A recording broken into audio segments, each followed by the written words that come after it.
Breaking news చూస్తున్నాం. Liquor scam charge sheet లో సంచలన విషయాలు బయటపడ్డట్లుగా తెలుస్తోంది. Andhra Pradesh liquor scam charge sheet లో మాజీ సీఎం జగన్ పేరు ప్రస్తావించింది సిట్. జగన్ కు తెలిసే లిక్కర్ స్కామ్ జరిగిందంది సిట్. నిందితులంతా కూడా జగన్ కు పరిచయస్తులేనంటూ కామెంట్ చేసింది.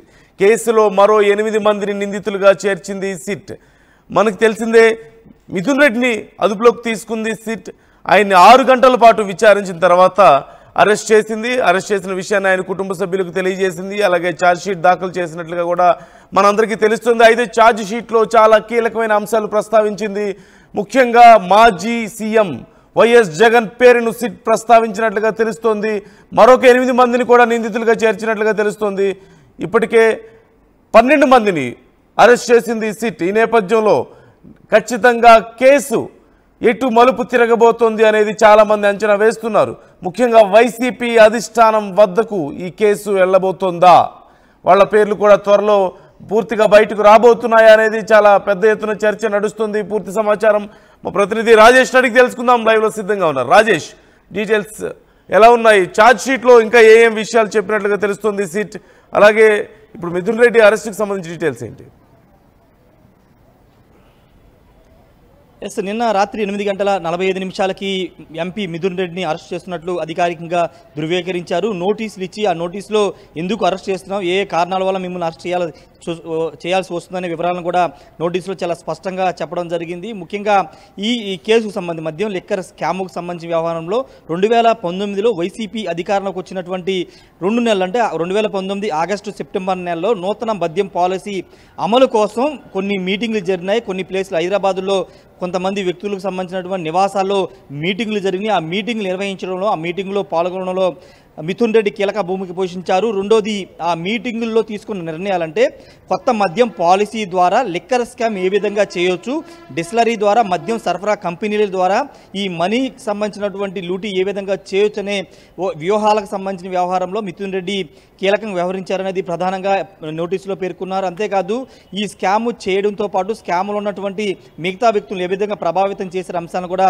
చాలా స్పష్టంగా మెన్షన్ చేశారు. ముఖ్యంగా ఈ కేసులో అంటే ఈ కేసులో మిథున్ రెడ్డి A4 ఉన్నారు. A3 ఉన్నటువంటి ఎక్సైజ్ శాఖ అధికారి సత్యప్రసాద్కి ఒక నాన్ ఐఏఎస్ పదవిని ఇప్పిస్తామని ఒక హామీ ఇచ్చి భరోసా కల్పించి ఆయన చేత కూడా ఈ స్కామ్లో భాగస్వామ్యాలు చేశారు.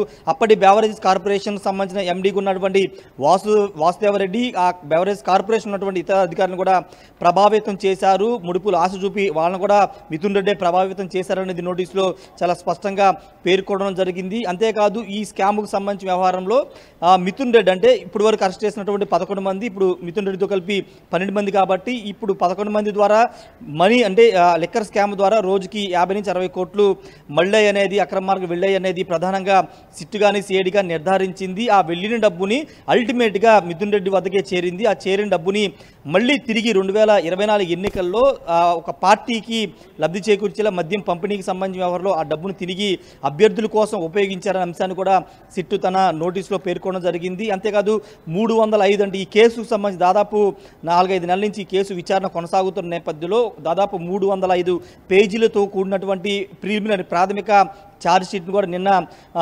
ప్రవేశపెట్టడం జరిగింది. ఈ ఛార్జ్ షీట్లో కూడా కొన్ని కీలక అంశాలు మెన్షన్ చేసింది. అదేంటంటే ఈ ఛార్జ్ షీట్లో కొన్ని చోట్ల జగన్ మాజీ ముఖ్యమంత్రి జగన్ పేరును కూడా ప్రస్తావించారు. ఆయన కూడా దీంట్లో లబ్ధిదారుడే అనే ఉద్దేశం వచ్చే విధంగా ఈ జగన్ పేరును కూడా మెన్షన్ చేసినట్టు తెలుస్తుంది. తర్వాత అంటే ఇంకా రాబోయే రోజుల్లో ఇది ప్రిలిమినరీ ఛార్జ్ షీటే కాబట్టి రాబోయే రోజుల్లో దానికి అనుబంధంగా ఇంకా ఛార్జ్ షీట్లు దాఖలు చేస్తూ ఉంటారు. వాటిలో పూర్తి స్థాయిలో జగన్ ప్రమేయానికి సంబంధించినటువంటి అంశాలు ప్రస్తావించే అవకాశం కనబడుతుంది. ఇప్పుడు మిథున్ రెడ్డిని అరెస్టు చేయకపోతే నిన్న ఎందుకు అరెస్ట్ చేశామన్న అంశాన్ని ప్రస్తావిస్తూ ఇప్పుడు వేళ మిథున్ రెడ్డి ఇప్పుడు అరెస్ట్ చేయకపోతే, మిమ్మల్ని అరెస్ట్ చేయకపోతే కనుక బయట ఉన్నటువంటి మిగతా నిందితులు అంటే ఈ కేసులో మొత్తం 40 మంది నిందితులుగా పేర్కొన్నారు. ఇప్పటికీ 12 మంది అరెస్ట్ చేశారు. ఒకవేళ మిథున్ రెడ్డిని ఇప్పుడు అరెస్ట్ చేయకపోతే కనుక మిగతా నిందితుల్ని ప్రభావితం చేస్తారు. రెండోది, ఇప్పటి వరకు ఈ లిక్కర్ స్కామ్ ద్వారా పొందినటువంటి ఆర్థిక లబ్ధి, ఆర్థిక దోపిడీ అనేది పూర్తి స్థాయిలో మిథున్ రెడ్డికి మాత్రమే తెలుసు. ఆ నిధులు ఎక్కడికి ఎక్కడికి వెళ్ళాయి, ఆ డబ్బులన్నీ ఎక్కడికి వెళ్ళాయి, లిక్కర్ స్కామ్ ద్వారా తీసుకున్నటువంటి డబ్బులన్నీ ఎక్కడికి వెళ్ళాయి అనే కీలక సమాచారం మిథున్ రెడ్డి వద్దే ఉంది. కాబట్టి ఖచ్చితంగా ఒకవేళ మీరు బయట ఉంటే ఈ సాక్షులు ప్రభావితం చేయడు, ఈ కేసుని తప్పుదోవ పట్టించే అవకాశం. రెండోది చాలా కీలకమైనటువంటి డిజిటల్ డాక్యుమెంటరీకి సంబంధించినటువంటి ఆధారాలు కూడా ఉంటాయి, వాటిని కూడా మ్యానిపులేట్ చేసే అవకాశం ఉంది. కాబట్టి మిమ్మల్ని అరెస్ట్ చేస్తున్నామంటూ కూడా చాలా వివరంగా దాదాపు 4-5 పేజీలతో ఉన్నటువంటి నోటీసులు ఇవ్వడం జరిగింది. ఛార్జ్ షీట్కి సంబంధించిన విషయంలో చూస్తే దాదాపు కొత్తగా 8 మంది నిందితులను చేర్చారు. ఆ నిందితులందరూ కూడా ప్రధానంగా రాజ్ కేసిరెడ్డి ఉన్నటువంటి రాజ్ కేసిరెడ్డికి సంబంధించినటువంటి అనుచరులుగా చెప్తూ ఉన్నారు. ఆయన కింద రాజ్ కేసిరెడ్డి కింద 8 మంది పనిచేశారు. ప్రస్తుతం వీళ్ళంతా కూడా విదేశాల్లో, దుబాయ్లో ఎక్కువ మంది ఉన్నారు, మిగతా వాళ్ళు వేరే దేశాల్లో ఉన్నట్టుగా సిట్ అధికారులు నిర్ధారించారు. వాళ్ళకు కూడా నోటీసులు కూడా ఇచ్చే అవకాశం కనబడుతుంది. విదేశాల్లో ఉన్నారు కాబట్టి లుకౌట్ నోటీసులు కూడా తీసుకుని అక్కడి నుంచి అరెస్ట్ చేసే అవకాశం కనబడుతుంది. పూర్తి స్థాయిలో మిథున్ రెడ్డి ఈ స్కామ్కి కీలక సూత్రధారని చెప్తున్నారు. అయితే ఇంకా పెద్ద వ్యక్తులు మిథున్ రెడ్డి పైన ఇంకా పెద్ద వ్యక్తులు ఉన్నారు. ఎందుకంటే లిక్కర్ స్కామ్ అనేది ఒక ప్రభుత్వ నిర్ణయం, మద్యం పాలసీ అనేది ప్రభుత్వ నిర్ణయం. క్యాబినెట్లో చర్చించిన తర్వాత ఒక మంత్రుల కమిటీ వేసిన తర్వాత నిర్ణయం తీసుకుంటారు. కానీ అదేమీ జరగకోకుండా పూర్తి స్థాయిలో పై వ్యక్తి అంటే ఒక బిగ్ బాస్ ద్వారా ఇదంతా నడిచింది.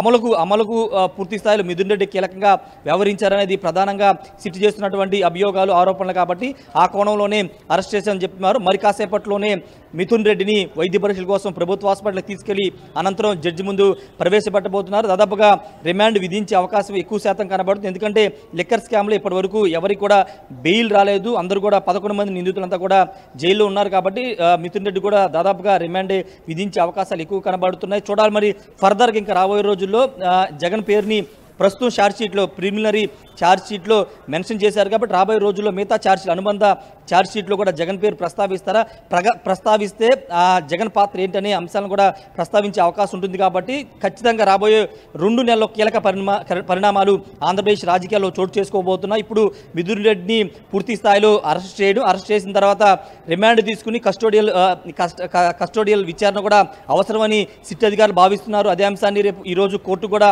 చెప్పబోతున్నారు. ఖచ్చితంగా కస్టడీ పిటిషన్ కూడా ఈరోజే వేసే అవకాశం కూడా కనబడుతుంది. మరి కస్టడీ తీసుకున్న తర్వాత పూర్తి స్థాయిలో మిథున్ రెడ్డి ఈ స్కామ్కు సంబంధించినటువంటి ఆర్థిక లబ్ధి అంటే వచ్చినటువంటి లిక్కర్ స్కామ్ ద్వారా వచ్చినటువంటి డబ్బులన్నీ కూడా ఎక్కడికి వెళ్ళాయి, స్థిరాస్తులు అంటే దాదాపుగా భూములు కొనుగోలు చేశారు, అదేవిధంగా గోల్డ్ కొనుగోలు చేశారు, కొంత షెల్ కంపెనీలు ఏర్పాటు చేసి హవాలా రూపంలో డబ్బులు తరలించారు, తిరిగి అవి బ్లాక్ మనీని వైట్ మనీగా మార్చారనే చాలా ఆరోపణలు ఉన్నాయి. వాటికి సంబంధించిన ఆధారాలు ఇప్పటికే సిట్ అధికారులు సేకరించారు. కాబట్టి ఆ వివరాలన్నీ మిథున్ రెడ్డికి మాత్రమే తెలుసు అనేది సిట్ అధికారులు భావిస్తున్నారు. కాబట్టి ఖచ్చితంగా ఒకవేళ రిమాండ్కి విధిస్తే కనుక రిమాండ్ తీసుకున్న తర్వాత కస్టడీ తీసుకుని కస్టోడియల్ విచారణ కూడా చేసే అవకాశం అయితే కనబడుతుంది. మరి కాసేపట్లో ఎంపీ మిథున్ రెడ్డిని అయితే కోర్టులో హాజరుపరచబోతున్నారు. Right, thank you Rajesh. మొత్తం మీద అటు తిరిగి ఇటు తిరిగి జగన్ వద్దకే ఈ కేసు వెళ్ళబోతోందా, జగన్ పేరు పూర్తి స్థాయిలో ఈ కేసులో రాబోతుందా అనేటువంటి చర్చ నడుస్తుంది. ఇప్పటికే ఛార్జ్ షీట్లో జగన్ పేరును కూడా చేర్చినట్లుగా తెలుస్తోంది. ఈ నేపథ్యంలో మరొక 8 మంది పేర్లను కూడా నిందితులుగా చేర్చిన నేపథ్యంలో ఆ 8 మంది ఎవరు అనేది కీలకమైన ప్రశ్నగా మారింది. వైసీపీ ప్రభుత్వం హయాంలో కీలకంగా వ్యవహరించిన వాళ్ళ పేర్లే ఇప్పుడు రాబోతున్నాయి. ఆ పార్టీకి చాలా బలమైన వాయిస్లుగా ఉన్న వాళ్ళ పేర్లు త్వరలో బయటికి రాబోతున్నాయంటూ చర్చ నడుస్తుంది. చివరిగా జగన్మోహన్ రెడ్డి వద్దకే ఈ